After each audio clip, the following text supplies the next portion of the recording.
Middle English variant of Sabbat. Sabbat? Old English. Latin, sabbatum. Hebrew, Shabbath. Okay, you caught me, didn't you? I thought we talked about saying action, so I know when the camera's rolling. Action. Good timing. Great work. And you didn't think I use a dictionary for all those complicated words I help you with? I was one of those kids that's like, Mom, what does supercilious mean? And she'd say, look it up. And I would, but I digress. So I was looking up Sabbath in the dictionary because I'm a little bit confused. And the dictionary defines the Sabbath as the seventh day of the week, Saturday, the day of rest and religious observance among Jews and Christians. Right? In the 20th chapter of Exodus, we are reminded, remember the Sabbath day and keep it holy. For 6 days you shall labor and do all your work, but the seventh day is a Sabbath to the Lord your God. You shall not do any work. Therefore, the Lord blessed the Sabbath day and consecrated it. Okay, got it. Nailed it. But then there's a second definition listed right here. And it says, Sabbath, the first day of the week, Sunday, similarly observed by most Christians in the commemoration of the resurrection of Christ. Saturday is the Old Testament Sabbath. All right, that's a little bit confusing, but then there's a third definition. Any special day of prayer or rest resembling the Sabbath.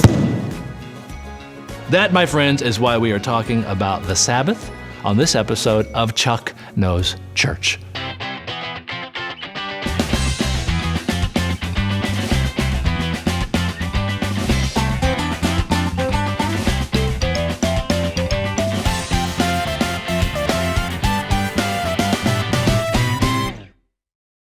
After God did a bang-up job creating heaven and earth in 6 days, very impressive, by the way, the Bible states in Genesis, on the seventh day, God rested from all the work that He had done in creation.